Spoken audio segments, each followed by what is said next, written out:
যে স্বাস্থ্যসাথীর কার্ডের সঙ্গে যুক্ত এমন 6 কোটিরও বেশি আমরা যারা কার্ড হোল্ডার তাদেরকে আয়ুষ্মান ভারতে এক্ষুনি নিয়ে যেতে পারবো।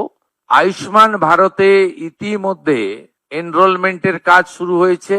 সার্ভাইকাল ক্যান্সারের যে প্রিভেন্টিভ আমাদের ভ্যাকসিনেশন আগামী 30 মে পশ্চিমবঙ্গে এটা অফিসিয়ালি লঞ্চ হবে। 30 তারিখেই আমরা টিভি মুক্ত ভারতের একটি ওয়ার্কশপ কলকাতাতে করব। আয়ুষ্মান ভারতে ইতিমধ্যে এনরোলমেন্টের কাজ শুরু হয়েছে। আমাদের বিশ্বাস যে জুলাই মাস থেকে আয়ুষ্মান ভারতের কার্ড আমরা দিতে পারবো এবং তার বেনিফিট গোটা ভারতবর্ষে আয়ুষ্মান ভারত কার্ড হোল্ডাররা পাবেন। আমরা আশা করছি যে স্বাস্থ্যসাথীর কার্ডের সঙ্গে যুক্ত এমন 6 কোটিরও বেশি আমরা যারা কার্ড হোল্ডার তাদেরকে আয়ুষ্মান ভারতে এক্ষুনি নিয়ে যেতে পারবো। পরে পরে এই সংখ্যা আরো বৃদ্ধি পাবে এবং যারা নতুন করে আয়ুষ্মান ভারতে যুক্ত হতে চান, স্বাস্থ্যসাথীতে যুক্ত হননি, তাদের ক্ষেত্রেও অপরচুনিটি থাকছে। আমরা জুন মাসের প্রথম সপ্তাহের মধ্যে আয়ুষ্মান আরোগ্য মন্দিরের এগ্রিমেন্ট দিল্লিতে করার সিদ্ধান্ত নিয়েছি। সেখানে পশ্চিমবঙ্গ সরকার এবং ভারত সরকার মন্ত্রী স্তরে, আধিকারিক স্তরে উপস্থিতিতে একটি ইভেন্টের মাধ্যমে বা একটি ছোট্ট অনুষ্ঠানের মাধ্যমে আমরা এটা করব। কারণ আয়ুষ্মান আরোগ্য মন্দিরের বেনিফিট শুধু পশ্চিমবঙ্গে থাকা স্থায়ী বাসিন্দারা নন, প্রায় 1 কোটির কাছাকাছি পশ্চিমবঙ্গের স্থায়ী বাসিন্দা কর্মসূত্রে পেটের টানে বাইরের রাজ্যে আছেন বা এডুকেশন নেওয়ার জন্য বাইরের রাজ্যে আছেন, তারাও এই সুযোগ পাবেন গোটা দেশব্যাপী।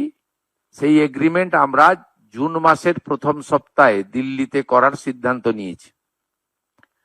আমাদের সার্ভাইকাল ক্যান্সারের যে প্রিভেন্টিভ আমাদের ভ্যাকসিনেশন ফেব্রুয়ারি 2026-এ মাননীয় প্রধানমন্ত্রী দেশব্যাপী চালু করেছেন।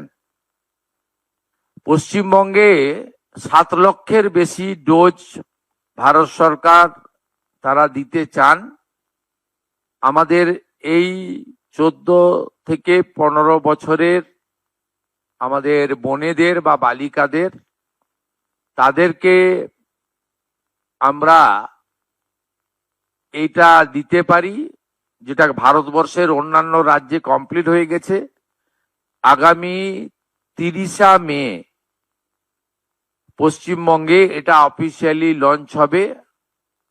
বিধাননগর সাব ডিভিশন হসপিটালে আমি নিজে এবং রাজ্য সরকারের অন্যান্য প্রতিনিধিরা উপস্থিত থেকে এটা শুরু করবেন। 30 তারিখেই আমরা টিভি মুক্ত ভারতের একটি ওয়ার্কশপ কলকাতাতে করব। সেখানে পশ্চিমবঙ্গ থেকে নবনির্বাচিত সমস্ত বিধায়ক এবং পশ্চিমবঙ্গ থেকে লোকসভা, রাজ্যসভায় যারা সাংসদ আছেন তাদেরকে নিয়ে হবে। এটা ভারতবর্ষের সব রাজ্যেই প্রায় কমপ্লিট হয়েছে। জাতীয় স্তরে এমপিদের নিয়ে কেন্দ্রীয় স্বাস্থ্যমন্ত্রী করেছেন। এই একটা উদ্যোগ আমরা এখানে নিয়েছি। আমাদের কতগুলো সেক্টরে যদি আপনারা দেখেন, তার মধ্যে প্রধানমন্ত্রী জন ঔষধি কেন্দ্র এখন 117টা চলছে।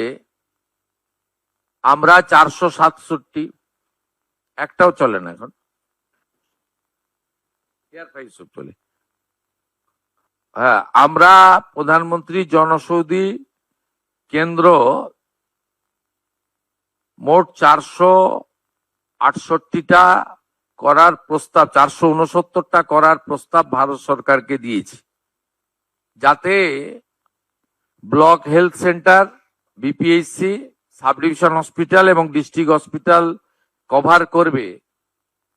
একজনের পরিবারে যদি মাসে ডায়াবেটিস থেকে হাইপার টেনশন থেকে শুরু করে ধরুন 2000 টাকার ওষুধ লাগে, এই 469টি সরকার নিয়ন্ত্রিত প্রধানমন্ত্রী জনঔষধি যোজনার সেন্টার চালু হলে এটা ধরে নিতে পারেন অ্যাপ্রক্স 200 টাকায় পৌঁছে যাবে, অন্তত 10 গুণ বেনিফিট পাবেন।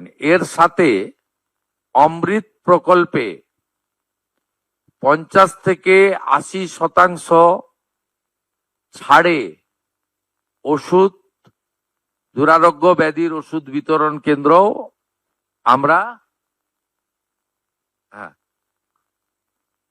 70%, 80% পর্যন্ত ফ্রি থাকবে।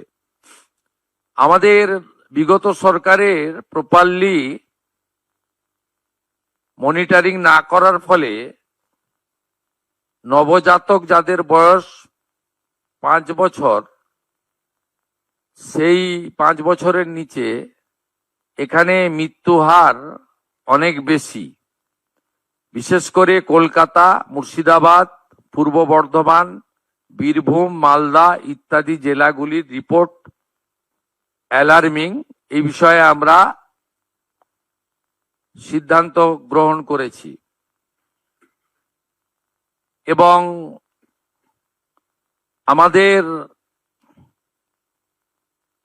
টিবি মুক্ত ভারতের কথা বলেছি। আমরা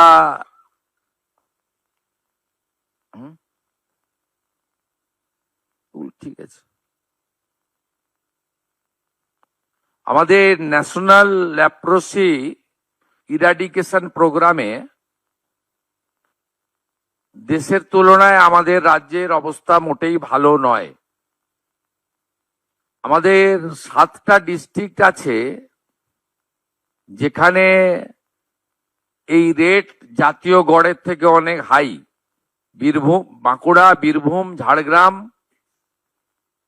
কলকাতা, পশ্চিম বর্ধমান, পুরুলিয়া, উত্তর দিনাজপুর,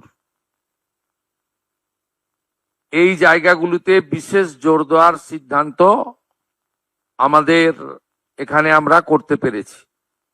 পশ্চিমবঙ্গে হেলথ সেক্টরে ডক্টর, নার্স এবং অন্যান্য ক্ষেত্রে এখানেও স্যাংশন পোস্টের তুলনায় রিক্রুটমেন্ট মাত্র 53%।